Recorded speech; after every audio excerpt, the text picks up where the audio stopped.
The bell rang the way it always did. Sharp, impatient, slicing through the noise of the hallway like it had somewhere more important to be. Shoes scraped against the floor. Lockers slammed. Laughter echoed, careless and loud. I walked into the classroom and took my seat by the window, the same one I had been sitting in since the beginning of the year. From here, I could see the old neem tree in the schoolyard. Its leaves barely moved, even when the wind picked up. I used to think that tree was strong because it stood there quietly while everything else rushed past it. Later, I realized it wasn't strength. It was endurance. I opened my notebook and pretended to read, but my eyes kept lifting on their own. They always did. Not because I wanted attention, because I had learned the hard way that staying alert was the only way to survive this place. Behind me, a chair scraped loudly. "Careful," someone said in a fake sweet voice. "Some people get scared easily." A few girls laughed. I didn't turn around. I didn't react. I had trained myself not to. Reactions were like fuel. The more you gave, the brighter their fire burned. The teacher walked in a moment later, placing her bag on the desk, completely unaware of the tension hanging in the air. To her, this was just another ordinary morning. To me, it was another day of counting minutes. School hadn't always been like this. There was a time when I liked coming here, when my bag felt light on my shoulders and my mind felt full of possibilities instead of warnings. I used to raise my hand in class. I used to answer questions without checking who was watching me. I used to think school was a place where effort mattered.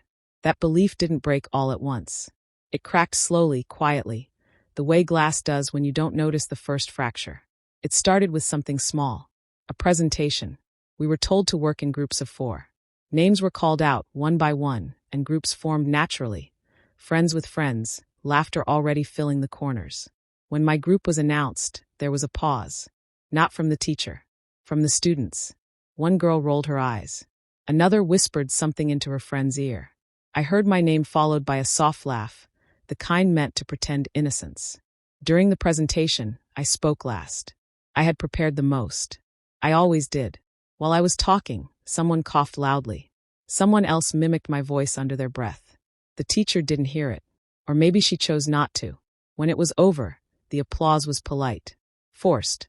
And afterward, in the hallway, I heard it clearly for the first time. "She thinks she's so smart." That sentence followed me longer than it should have. After that day, things changed in ways that were easy to deny but impossible to ignore. My books went missing and reappeared later with pages bent or torn. My name was written on the board once, under a list that had nothing to do with me. Someone created a fake account using my picture and posted things I would never say. When I complained, I was told to ignore it or be more confident. Confidence, I learned, is a luxury when people are waiting to see you fall. The worst part wasn't the words. Words heal faster than silence. The worst part was the way teachers looked through me when I tried to explain. The way friends slowly stopped sitting next to me because being near me made them targets too. Loneliness doesn't arrive loudly. It sits down beside you without asking and stays. By mid-year, everyone knew their roles. They knew who could laugh loudly in class without consequence. They knew who could whisper and still be believed. And they knew who could be blamed without proof. Me. One afternoon, something happened that changed the way I saw everything. We had a surprise test in math. I finished early and sat quietly waiting. When the teacher collected the papers, she paused at mine. "Did you copy this?" she asked suddenly. The room went silent. I looked up, confused. "No." She held up my paper and another student's. "The answers are very similar." I knew whose paper it was without looking. She sat 2 rows ahead, surrounded by friends, confidence dripping from every movement. "I didn't copy," I said again, my voice steady even though my heart wasn't. The other girl laughed. Why would I copy her? That one sentence did more damage than 100 insults. The teacher didn't punish me, but she didn't apologize either. The doubt had already been planted. As I sat back down, I could feel eyes on me. Not curious ones, judging ones. That day, I realized something important. This wasn't about misunderstanding. This wasn't about jealousy. This wasn't even about bullying in the simple sense. This was about power. And power, once tasted, is rarely given up willingly. I stopped speaking in class after that. Not because I had nothing to say, but because I was tired of my words being used against me. I became invisible on purpose. I thought if I stayed quiet long enough, they would get bored. I was wrong. Invisible people are the easiest targets. One morning, I found a note in my desk. Know your place. There was no name. There didn't need to be. I folded the paper slowly and placed it in my bag. I didn't cry. I didn't tell anyone. I walked through the day like nothing had happened. But something inside me hardened. That night, lying in bed, I stared at the ceiling and replayed everything in my mind. Not with fear, but with clarity. I saw patterns I hadn't wanted to see before. I saw how rumors were started. I saw how smiles were used as weapons. I saw how teachers unknowingly played their part by listening to the loudest voices. And for the first time, I asked myself a dangerous question. What if I stopped trying to survive and started planning? The thought scared me. I wasn't someone who caused trouble. I followed rules. I believed in fairness. But fairness had never shown up for me. The next day at school, nothing looked different.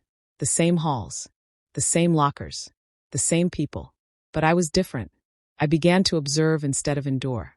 I noticed who spoke when teachers weren't around. I noticed who passed notes and who collected them. I noticed how easily stories changed depending on who told them. I kept my head down, my expressions neutral. I laughed when expected. I stayed silent when silence was safer. They thought I was breaking. In reality, I was learning.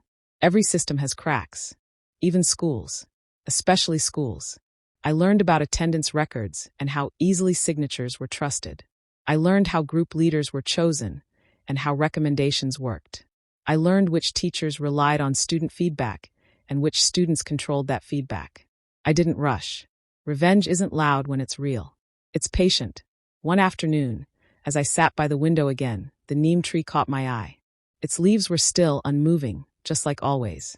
And for the first time, I didn't see weakness in that stillness.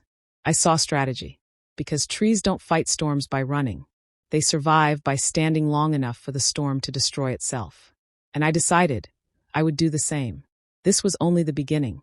If you enjoy deep, emotional school stories with realistic twists and powerful lessons, this channel is made for you.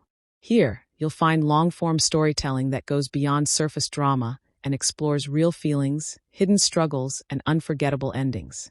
Subscribe and stay connected, because every story here has a reason, and every reason has a story.